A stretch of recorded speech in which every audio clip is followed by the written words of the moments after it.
کبھی ہم راستے میں چل رہے ہوتے ہیں اور اچانک سے گر جاتے ہیں اور ہمیں چوٹ آ جاتی ہے تو کیا ہم راستے کے ساتھ لڑائی کرتے ہیں؟ بالکل بھی نہیں۔ ہم اٹھتے ہیں، اپنے زخم کو دیکھتے ہیں، اپنے کپڑے جھاڑتے ہیں اور آگے کی طرف چل پڑتے ہیں۔ اس کی نسبت جب ہم راستے میں گزر رہے ہوتے ہیں اور کوئی ہمیں دھکا دیتا ہے اور اس دھکے کی وجہ سے ہم گر جاتے ہیں تو ہم اٹھتے ہی اس شخص کے ساتھ لڑنا شروع کر دیتے ہیں، اس پر چیخنا شروع کر دیتے ہیں، اپنا غصہ پورا کا پورا اس کے اوپر اتارنے کی بھرپور کوشش کرتے ہیں۔ ایسا کیوں ہوتا ہے؟ ایک درویش ایک راستے سے گزر رہے تھے کہ ایک شخص نے پیچھے سے ان کو لاٹھی ماری اور لاٹھی مارتے ہی بھاگ گیا۔ بھاگتے بھاگتے اس کی لاٹھی زمین پر گر گئی اور اس درویش نے اس کی لاٹھی اٹھائی اور اس کو آواز دی کہ بھئی اپنی لاٹھی تو لے جاؤ۔ سامنے دکاندار یہ سارا واقعہ دیکھ رہا تھا۔ اس نے کہا کہ بھئی اس نے آپ کو لاٹھی ماری ہے اور آپ اس کو برا بھلا کہنے کے بجائے، اس کو روکنے کے بجائے، اس کے پیچھے بھاگنے کے بجائے اس کی لاٹھی اس کو واپس کرنا چاہتے ہیں۔ ایسا کیوں ہے بھائی؟ تو اس درویش نے جواب دیا کہ ایک دفعہ میں درخت کے نیچے سویا ہوا تھا، ایک درخت کی شاخ ٹوٹی اور آ کر مجھ پر گری اور مجھے چوٹ آ گئی، تو میں نے اس درخت کے ساتھ تو کوئی لڑائی نہیں کی، میں نے اس درخت کو تو برا بھلا نہیں کہا۔ تو آج اگر اس شخص نے اپنی لاٹھی سے مجھے مارنے کی کوشش کی ہے تو میں اس شخص کو کیوں کچھ کہوں؟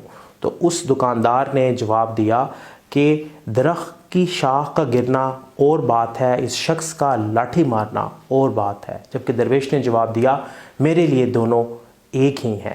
اور درویش نے اس بات کی مزید تفصیل بتاتے ہوئے کہا کہ ایک دفعہ میں کشتی پر سفر کر رہا تھا کہ ہوا کے اور پانی کے بہاؤ کی وجہ سے ایک خالی کشتی ہماری کشتی کے ساتھ آ کر ٹکرا کے ملاح نے اس خالی کشتی کو کچھ بھی نہ کہا۔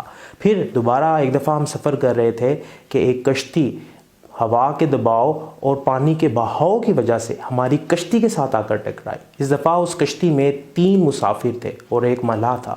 اس میری کشتی کے ملاح نے اس کو ان سب کو برا بھلا کہنا شروع کیا، ان کے ساتھ لڑنا شروع کر دیا، ان پر چیخنا شروع کر دیا۔ تو میں نے اپنی کشتی کے ملاح سے پوچھا کہ اگر یہ کشتی خالی ہوتی تو کیا تم چیختے، کیا تم اس کشتی کے ساتھ لڑائی کرتے؟ تو ملاح نے جواب دیا کہ میں خالی کشتی کے ساتھ کیوں لڑوں؟ تو میں نے جواب دیا کہ کشتی بھی اس کائنات کا حصہ ہے، یہ آدمی بھی اس کائنات کا حصہ ہے، تو ہمارا برتاؤ مختلف کیوں ہے؟ تو ویورز، ہماری زندگی میں بھی کچھ اسی طرح ہوتا ہے۔ ہم جب کسی کے ساتھ کوئی ہمارے ساتھ برا کرتا ہے تو ہم اس کے ساتھ لڑنا شروع کر دیتے ہیں، اس پر چیخنا شروع کر دیتے ہیں، اپنا غصہ اس پر اتارنے کی پوری کوشش کرتے ہیں، جس کی وجہ سے ہم کسی اور کو نقصان نہیں دیتے، ہم اپنے ہی ذہن کو آلودہ کرتے ہیں بری سوچوں کی وجہ سے کہ اس شخص کا ہم نقصان کر سکیں، اس کے بارے میں سوچ کر اپنے ہی ذہن کو آلودہ کرتے ہیں۔